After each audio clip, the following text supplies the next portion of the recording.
Conclusões de um estudo da Universidade Católica são assustadoras. Aumentou de forma significativa o número de portugueses que esteve um dia inteiro sem comer nada. Desde o último estudo realizado há 4 anos, aumentou também a percentagem de pessoas que não têm dinheiro suficiente até ao fim do mês para se alimentar. É este o mote para a nossa próxima conversa. Vamos falar de fome e subnutrição em Portugal com Francisco Sarmento, da Organização das Nações Unidas para a Agricultura e Alimentação em Portugal, com Sara Rocha, da Realimentar, e também com a nutricionista da Direção-Geral de Saúde, Maria João Gregório. Um aplauso para os três e bem-vindos.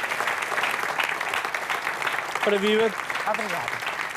Francisco, vamos inverter aqui um bocadinho as regras de boa educação, mas vamos começar assim a eito. É assustador sabermos que, ou pelo menos os números indicam-nos isso, de que há cada vez mais fome ou uma fome mais sinalizada em Portugal. Eu penso que nós não podemos, provavelmente, em função da amostragem do estudo, deduzir que há mais fome em Portugal. Não, penso que não é suficientemente demonstrativo para isso. Eu penso que esta questão da fome, ela está muito relacionada com a situação social, com a composição do agregado familiar, com o rendimento, e, portanto, eu estou a dizer isto porque, por outro lado, temos indicadores saídos esta semana de que, por exemplo, a pobreza diminuiu em Portugal, e, portanto, há aqui uma associação muito forte entre fome e pobreza. Repare-se que, de facto, as pessoas inquiridas são pessoas que, naturalmente, já recebiam ajuda alimentar, em particular das instituições envolvidas no estudo. Portanto, eu penso que não podemos dizer que há mais fome em Portugal. O que, no meu entender, nós podemos dizer, e não precisaríamos do estudo para isso, é que, de facto, a alimentação afeta cada vez mais portugueses, seja pela subnutrição, que é residual, apesar de tudo, não deixando de ser importante, mas, sobretudo, por todas as patologias derivadas de uma alimentação incorreta. E aí eu enumeraria facilmente diabetes, hipertensão, o cancro, provavelmente são hoje mais graves do que as situações de subnutrição em termos da amostragem total da população. E o que nós temos também falado aqui, e não só, mas muito sobre a alimentação nas escolas, a fraca qualidade em grande parte delas e também o facto de muitas crianças terem apenas na escola o único local onde lhes é servida uma refeição. E nós sabemos que em Portugal isto continua a existir e nós sabemos que isto é muitíssimo preocupante e muito grave. Até que ponto é que nós podemos fazer alguma coisa? Percebe o que eu quero dizer? Porque estarmos aqui, aproveitar que estamos na RTP, muitas vezes a falar sobre estas questões. Todos somos pais ou avós, ou também já fomos crianças, basta isso, não é? E percebermos que as escolas, mesmo quando a alimentação não é boa, é o único local que serve refeições às crianças, é uma coisa que todos nós temos alguma responsabilidade. Sem dúvida, e eu diria que isso é uma preocupação também da FAO ao nível mundial, naturalmente, mas também pensamos que, por vezes, as políticas de proteção social que envolvem fornecer às crianças alimentação nas escolas são absolutamente fundamentais. Isto é uma rede de proteção fundamental, mas eu costumo dizer, noutros contextos, que não adianta nada termos crianças sem fome em casa de pais com fome. Porque isto não é uma situação sustentável para o futuro.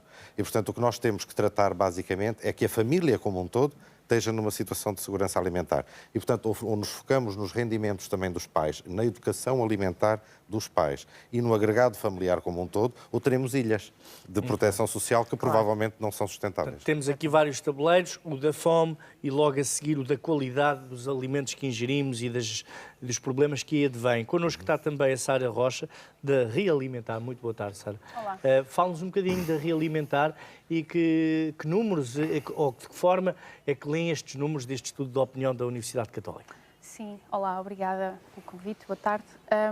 A Realimentar é uma rede portuguesa de um conjunto de outras redes nacionais dos países da comunidade de países de língua portuguesa. E, de facto, ela existe desde 2012, a partir do reconhecimento de que nestes países já há apesar de haver muitas diferenças entre as suas realidades e os seus contextos, existem também alguns problemas comuns.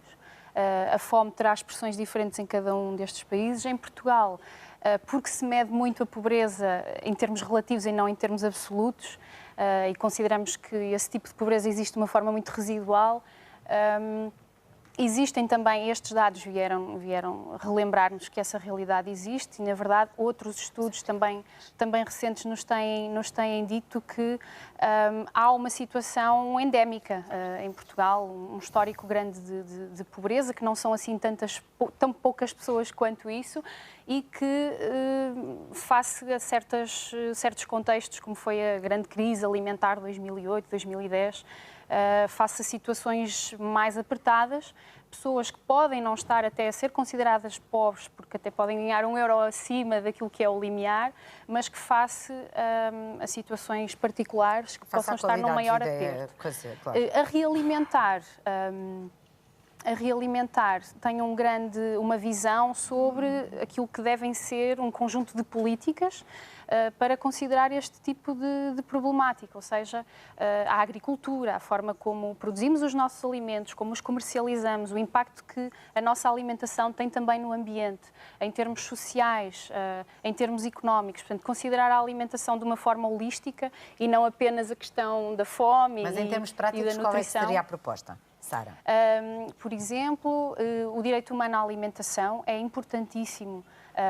Dentro desta rede regional de que Portugal faz parte, quase todos os países já têm um Conselho Nacional de Segurança Alimentar e Nutricional e, portanto, que representa um esforço de agregação de várias áreas de política, da saúde, da agricultura e não só, de cumprir esse direito que está previsto desde 1948, mas que, na verdade, como a alimentação tem sido tratada de uma forma tão sectária ou tão ilha, como disse o Dr. Francisco, de facto não conseguimos intervir nela de uma forma eficaz e, portanto, a proposta é, e temos já nos manifestamos anteriormente junto do Governo nesse sentido de se criar em Portugal um Conselho de Segurança Alimentar e Nutricional, de criar espaços, esta rede é uma rede de organizações de agricultores, de consumidores e outras, e portanto de criar espaços de participação onde a sociedade civil, mas também outros atores possam construir políticas a nível nacional, mas também a nível local, porque a nível local cada contexto é muito diferente, não é? Trabalhar, por exemplo, ao nível dos circuitos curtos,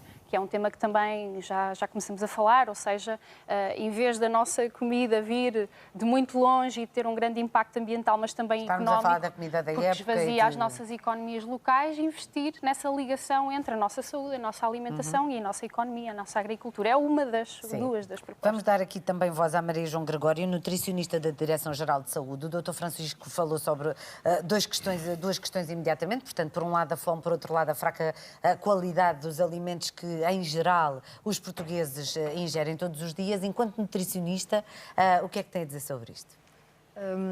Relativamente àquilo que a Direção-Geral da Saúde tem feito nesta área, e a verdade é que desde 2012 que Portugal tem um programa nacional para promover a alimentação saudável dos portugueses e, portanto, claramente que estamos atentos a estes problemas e a verdade é que ao longo dos últimos anos temos tentado também monitorizar a insegurança alimentar na população portuguesa e, portanto, quando eu falo em segurança alimentar, estou a falar de situações que existem quando se verificam dificuldades económicas no acesso aos alimentos e, portanto, essa é uma preocupação também dos nutricionistas, apesar de ser uma preocupação mais recente, porque, de um modo em geral, sabemos que a obesidade e as doenças crónicas associadas a hábitos alimentares inadequados são claramente os problemas mais relevantes de saúde pública na população portuguesa, mas, por outro lado, sabemos que estes problemas também existem e são mais prevalentes nos grupos da população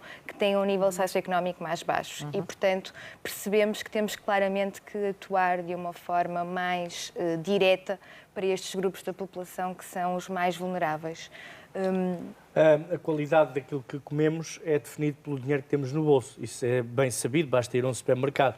É muito mais fácil comprar uma sopa já feita e muito mais barato do que ir fazer uma sopa. Como é que se combate esta desigualdade? E esta pergunta é para si, Francisco Sarmento. Como é que esta desigualdade se combate e este feliz que se quer hábitos alimentares se combatem numa sociedade tão mediatizada em que o consumo é o que é e que se calhar promover o ato de fazer uma sopa não deve ser fácil? Não é fácil.